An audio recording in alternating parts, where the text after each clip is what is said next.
పూరా లోకల్. ఇవాళ నువ్వు చర్చకు సిద్ధంగా ఉన్నావా? గోదావరి జలాలను రాయలసీమకు తరలించకపోయినని రోజమ్మ పెట్టిన రాగి సంకటి రొయ్యల పులుసు తిని రాయలసీమను రతనాల సీమ చేస్తా అని చెప్పిన చవటవు నువ్వు కాదా అని నేను అడుగుతున్నా.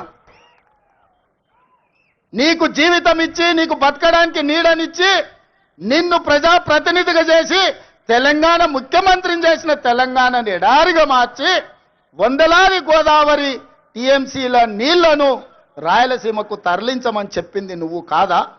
ఇవాళ నువ్వు సిద్ధంగా ఉన్నవా నేను అడుగుతున్న చంద్రశేఖర్ రావు గారు.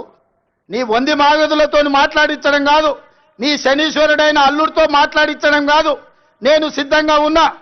గోదావరి బంకంచెల్ల ప్రాజెక్టు మీద నువ్వు చర్చకు రా.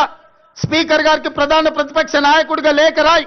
శాసనసభ సమావేశాలు పెడతాం, ఎదురెదురుగా నిలబడతాం, మాట్లాడదాం.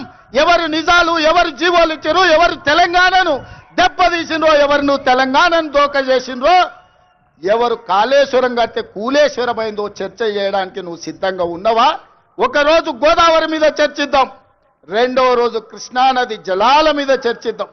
ఉమ్మడి రాష్ట్రానికి ఆనాడు పచ్చావత్తు ట్రిబ్యునల్ 811 టీఎంసీలు ఏకంగా కేటాయిస్తే 811 టీఎంసీలలో తెలంగాణ రాష్ట్రం విడిపోయినప్పుడు నువ్వు పోయి చంద్రబాబు నాయుడు దగ్గర వంగి వంగి సంతకం పెట్టి 512 టీఎంసీలు ఆంధ్రప్రదేశ్ తీసుకోండి, 299 టీఎంసీలు నాకు సరిపోతాయని సంతకం పెట్టింది నువ్వు కాదా? ఇవాళ కాగితాలని శాసనసభ ముందు పెడతా, నువ్వు చర్చకు సిద్ధంగా ఉన్నవా? ఒరిజినల్ కాంగ్రెస్ పార్టీకి తెలుసు కాబట్టే తెలంగాణ రాష్ట్రం వచ్చింది. వచ్చినటువంటి ఆ రాష్ట్రానికి ఇవాళ రేవంత్ రెడ్డి గారు ముఖ్యమంత్రి అయ్యారు. అది మర్చిపోయి కేసీఆర్ గారు దమ్ముంటే ఇక్కడ రావాలి అక్కడ రావాలని రేవంత్ రెడ్డి గారు మాట్లాడడం చాలా బాధాకరం. హుందాగా ప్రవర్తించాలి ముఖ్యమంత్రి గారు. అదే విధంగా తెలంగాణ ప్రజలందరికీ తెలుసు కేసీఆర్ గారు ఆయన కళలో కూడా తెలంగాణకు నష్టం చేయడు.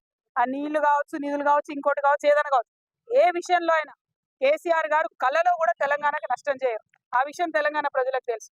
ఈ ముఖ్యమంత్రి గారు రేవంత్ రెడ్డి గారు వచ్చినాకనే చంద్రబాబు నాయుడు గారిని పిలిచి ప్రజాభవన్ లో హైదరాబాద్ బిర్యానీ పెట్టి గోదావరి నీళ్లు గిఫ్ట్ ప్యాకెట్ కట్టి చంద్రబాబు నాయుడు గారికి ఇచ్చి పంపించింది రేవంత్ రెడ్డి గారే, కేసీఆర్ గారు కాదు. 2016లో ముఖ్యమంత్రి గారు చెప్పినట్టుగా ఆనాడు పోలవరం బనకచెర్ల ప్రాజెక్టు విషయమే లేదు, రాలేదు. కేసీఆర్ గారు ఎక్కడా సంతకాలు పెట్టలేదు. ఆ విషయం తెలిసి కూడా అబద్ధాలు ఆడడం ముఖ్యమంత్రి గారికి అలవాటైంది. అబద్ధాలు ఆడడం మానుకోండి. చెప్పిన పెన్షన్లు ఇవ్వండి, చెప్పింది చెప్పినట్టుగా స్కూటీలు ఇవ్వండి, చెప్పినటువంటి 6 గ్యారెంటీలు అమలు చేయండి. ఎస్, పెడదాం అసెంబ్లీ, ఖచ్చితంగా పెడదాం. మీ ఫెయిల్యూర్స్ మీద పెడదాం, 6 గ్యారెంటీలు ఇవ్వని దాని మీద పెడదాం, మహిళలను మోసం చేసిన దాని మీద పెడదాం. అప్పుడేం జవాబు చెప్తారో రేవంత్ రెడ్డి గారు దాన్ని కూడా చూద్దాం. ప్రభుత్వం ఏదైతే 42% బీసీల కోసం బిల్లు పాస్ చేసినామో ఆ బిల్లుని గవర్నమెంట్ ఆర్డర్ ఇచ్చి వీళ్ళు ఎన్నికలకు పోవాలి. ఒకవేళ కోర్టు డేట్ పెట్టినా ఆ డేట్ లోపల జీవో ఇచ్చి వీళ్ళు వెళ్ళొచ్చు.